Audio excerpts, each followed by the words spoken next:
بسم اللہ الرحمن الرحیم۔ شروع اللہ کے نام سے جو بڑا مہربان نہایت رحم والا ہے۔ السلام علیکم دوستو، آج بروز جمعرات 30 اپریل 2020 ہے۔ سعودی عرب کی خبروں کے ساتھ ہم آپ کی خدمت میں حاضر ہیں۔ سعودی حکومت نے منسوخ کیے گئے ورک ویزوں کی فیس واپسی کا عمل شروع کر دیا ہے۔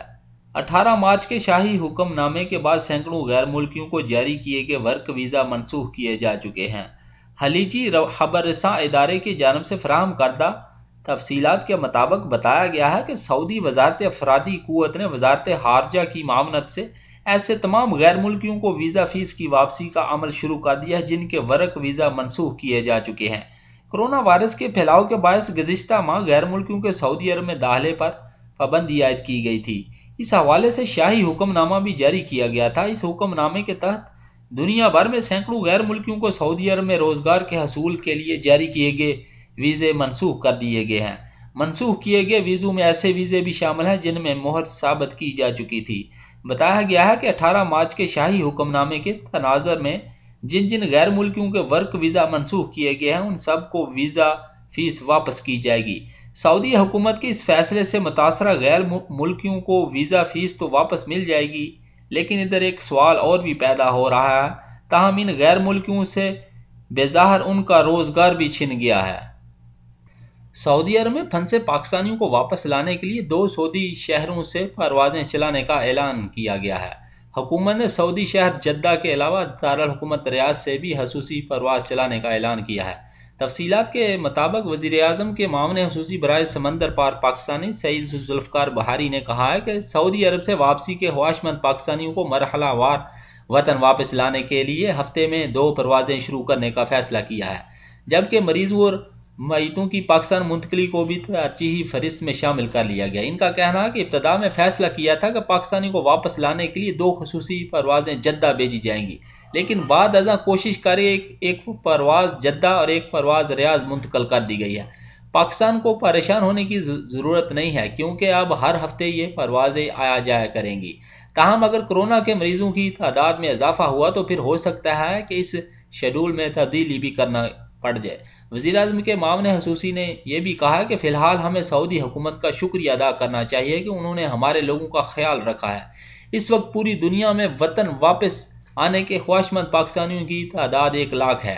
ان میں بہت بڑی تعداد سعودی عرب میں بھی مقیم ہے۔ ان کو ترجیحی بنیادوں پر واپس لانا ہے، جبکہ سعودی عرب میں 70 میتوں کو بھی واپس لانے کے اقدامات کر رہے ہیں۔ واضح رہے کہ کرونا وائرس کے پھیلاؤ کے بعد دنیا کے تمام ہی ممالک نے فضائی آمد و رفت بند کر دی تھی، جس کے باعث ہزاروں پاکستانی کئی ممالک میں پھنسے ہوئے ہیں۔ حکومت پاکستان ان پاکستانیوں کو ملک واپس لانے کے لیے مسلسل کوششوں میں مصروف ہے۔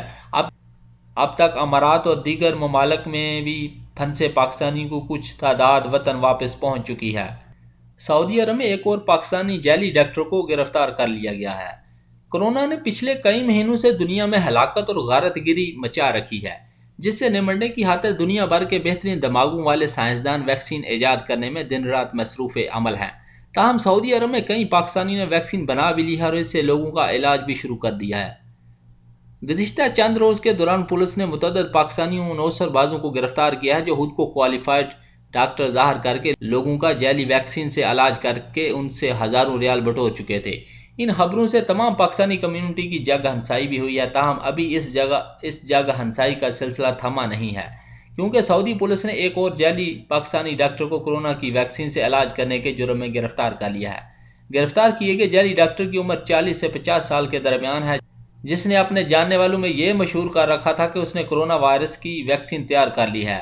درجنوں افراد کو اس نے اپنی جعلی ویکسین بھاری رقم کے عوض فروخت بھی کی ہے۔ پولیس کے مطابق ملزم وادی دواسیر میں مقیم تھا، جہاں اس نے خود کو ہیلتھ پریکٹیشنر کے طور پر مشہور کر رکھا تھا۔ مخبری کیے جانے کے بعد اس پاکستانی نوسرباز کو گرفتار کر لیا گیا ہے۔ اس شخص کے ٹھکانے پر چھاپا مارا گیا تو وہاں سے بہت سی جعلی ادویات اور انجیکشنز کے علاوہ 3000 ریال کی رقم بھی برآمد ہوئی ہے۔ ملزم کو مزید تفتیش کے لیے سرکاری استغاثہ کے حوالے کر دیا گیا۔ استغاثہ اہلکار اس کے خلاف مقدمہ تیار کر کے اگلے چند روز میں عدالت میں پیش کرے گی۔ اس سے قبل بھی 2 پاکستانی جعلی ڈاکٹرز 2 مختلف مقامات سے گرفتار کیا گیا تھا، جو الگ الگ علاقوں میں اپنا جعلی کاروبار چلا کر سادہ لوگ پاکستانیوں سے ہزاروں ریال ہتھیا چکے تھے۔ القطیف میں 24 گھنٹے کا کرفیو ختم کر دیا ہے۔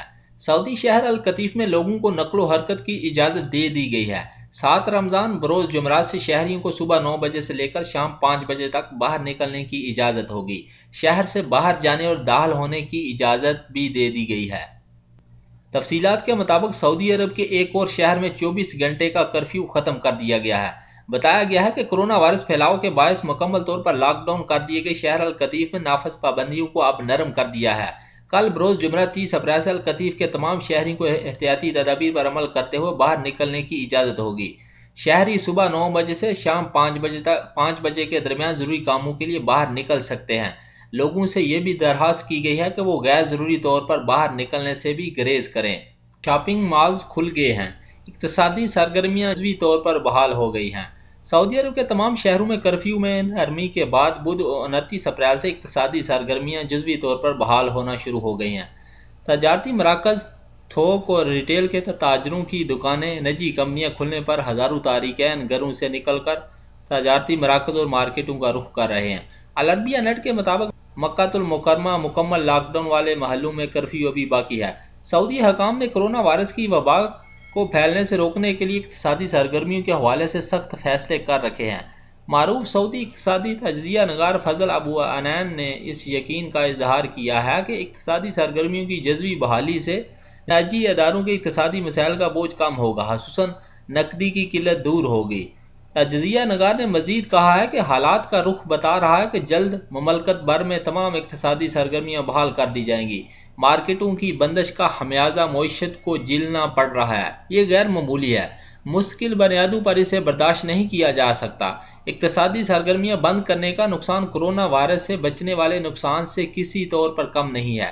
اقتصادی سرگرمیوں کی جزوی بحالی مکمل بحالی کی طرف بڑا قدم ہے۔ وبا کا دائرہ جیسے جیسے تنگ ہوتا جائے گا ویسے ویسے اقتصادی سرگرمیاں بحال کرنے کا دائرہ وسیع ہوتا چلا جائے گا۔ ابو عنین نے اس اعتماد کا اظہار کیا ہے کہ اقتصادی اداروں کی جزوی بحالی سے تجارتی ادارے رمضان موسم اور عید موسم کا کیک کھا سکیں گے۔ اس کے خوشگوار اثرات معیشت، تجارت سب پر پڑیں گے۔ وبا کی وجہ سے حکومت پر پڑنے والا اضافی بوجھ بھی کم ہوگا۔ ابو عنین نے یہ بھی واضح کیا کہ کرونا کے خطرات نے دنیا بھر کے ملکوں کو سخت احتیاطی تدابیر اپنانے پر مجبور کیا ہے۔ اقتصادی سرگرمیوں کی بندش نے تجارت، صنعت، معیشت سب کو معطل کر دیا ہے۔ ملازمین کرفیو میں ڈیوٹی میں نہ جانے کے باعث روزی روٹی کے ذرائع سے بھی متاثر ہوئے ہیں۔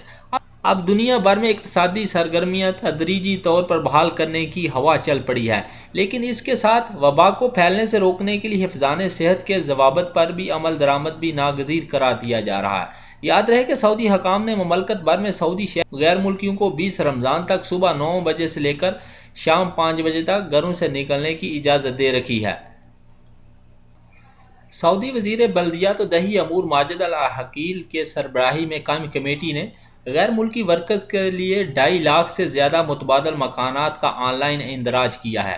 اخبار 24 کے مطابق غیر ملکی ورکرز کے رہائشی حالات کا جائزہ لینے والی کمیٹی نے متعلقہ اداروں کے تعاون اور اشتراک سے ایسے مقامات کی فہرست تیار کی ہے جہاں غیر ملکی ورکرز کو مناسب طریقے سے ٹھہرایا جا سکے اور انہیں اجتماعی رہائش کے ایسے مراکز سے نکالا جا سکے جہاں کرونا وائرس سے بچاؤ کے حفاظتی انتظامات نہیں ہیں۔ غیر ملکی ورکرز کی رہائش کمیٹی نے نجی اداروں کے مالکان کو انتباہ کیا ہے کہ اگر ورکرز کو مقررہ ضوابط کے مطابق رہائش فراہم نہ کی تو ان کے خلاف قانونی کارروائی ہوگی۔ کمیٹی نے رہائش کے حوالے سے قاعدے ضابطے جاری کر دیے ہیں۔ ورکرز کی رہائش ایسی ہو جہاں سماجی فاصلے کے اصول پر عمل درآمد ہو رہا ہو، مہلک وائرس سے بچاؤ کے تمام انتظامات ہوں، ایک کمرے میں حد سے زیادہ کارکن نہ ٹھہرائے جا رہے ہوں۔ غیر ملکی ورکرز کی رہائشی کمیٹی نے مختلف زبانوں میں کرونا آگاہی مہم بھی شروع کر رکھی ہے، جس میں مقامی شہریوں، آجروں اور ورکرز کو بتایا جا رہا ہے کہ انہیں وبا سے بچنے اور اس کا پھیلاؤ روکنے کے لیے کیا کچھ کرنا ہے، کن باتوں سے پرہیز کرنا ہے۔ فلاحی انجمنوں اور نجی اداروں کو ترغیب بھی دی جا رہی ہے کہ وہ کرفیو کے دوران غیر منظم ورکرز کے کھانے پینے کے انتظامات انسانی بنیادوں پر کریں، غیر ملکی ورکرز کے لیے متبادل رہائش کی فراہمی میں تعاون دیں۔ رہائشی کمیٹی نے اس بات پر بھی زور دیا ہے کہ جو غیر ملکی کارکن وبائی بحران کے دوران اپنے وطن واپس بھی جانا چاہتے ہیں انہیں وطن واپس جانے میں بھی سہولت دی جائے۔ ایک سفارش یہ بھی کی گئی ہے کہ مینٹیننس اور آپریشنل کمپنیوں کو غیر ملکی ورکرز کی رہائش کے حوالے سے متبادل حل کے بارے میں تعاون دیا جائے۔ ورکرز کو فیکٹریوں میں رہنے کی اجازت دی جائے تاکہ ورکر اجتماعی رہائش کے مسائل سے بچ سکیں اور فیکٹری آنے جانے کی زحمت میں بھی نہ پڑ سکیں۔ دوستو میری ویڈیو اگر اچھی لگے تو اپنی رائے کا ضرور اظہار کیجیے گا اور میرا چینل گلف اردو نیوز ضرور سبسکرائب کیجیے گا اور بیل کا بٹن ضرور دبائیے گا۔ شکریہ، السلام علیکم ورحمۃ اللہ وبرکاتہ، فی امان اللہ۔